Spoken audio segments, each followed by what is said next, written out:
જામનગરમાં શ્રાવણી લોકમેળો વર્ષોથી યોજાય છે. પ્રદર્શન ગ્રાઉન્ડને લઈને આ વખતે અસમંજસ હતું અને પ્રદર્શન ગ્રાઉન્ડમાં જ મેળો યોજવાનું કીધું છે. શું લાગે છે, જગ્યા તૂટી પડશે, ટ્રાફિકને થશે કે લોકોને અગવડ પડશે, શું કહેશો? જામનગર મહાનગરપાલિકામાં છેલ્લા 30 વર્ષથી ભારતીય જનતા પાર્ટીનું શાસન છે.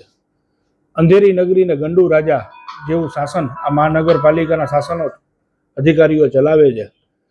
જ્યારે જામનગરમાં અત્યારે એસટી ડિપોનું નવનિર્માણનું કામ ચાલુ હોય ત્યારે એસટી ડિપો છે તે પ્રદર્શન ગ્રાઉન્ડમાં ટ્રાન્સફર કરેલો હોય, એટલે કે અડધું પ્રદર્શન ગ્રાઉન્ડ એસટી ડિપાને ફાળવેલું છે અને અડધામાં મેળો કરવાની વાત છે. જ્યારે જામનગરમાં મેળો થાય છે ત્યારે જે 3 દિવસ મુખ્ય સાતમ આઠમને નોમ કે એટલી બધી ભીડ થાય છે કે રસ્તા બધા જામ થઈ જાય છે જ્યારે આખું પ્રદર્શન ગ્રાઉન્ડ હોય છે. ત્યારે પણ આ તમને જેમ વાત કરી અંધેરી નગરીના ગંડુ રાજા જેવું કે અડધા જ પ્રદર્શન ગ્રાઉન્ડમાં મેળો યોજી અને જે મેળો કરવાનું આયોજન કર્યું છે, ના કરે ભગવાનને કોઈ એવો અનિચ્છનીય બનાવ બનશે તો એની જવાબદારી કોની?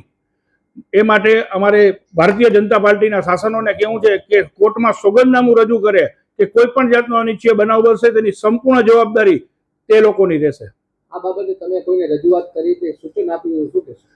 તમને જે મેં વાત કરી કે જામનગર મહાનગરપાલિકા બસ એક સિમેન્ટ કોન્ક્રીટ કરીને સિમેન્ટના જંગલનું શાસન કર્યું છે કે જામનગરની પ્રજાને જામનગર એક ક્રિકેટ માટે આખા વિશ્વમાં પ્રસિદ્ધ થયેલું છે કે જામનગર પાસે અત્યારે એક ક્રિકેટનું ગ્રાઉન્ડ નથી. જામનગરની આ પરિસ્થિતિ છે. જેટલા જામનગરના જે કોમન પ્લોટો મહાનગરપાલિકાના હતા તે વેચી અને જે લાખના 12,000 કહી શકાય તેવા કામ કર્યા છે.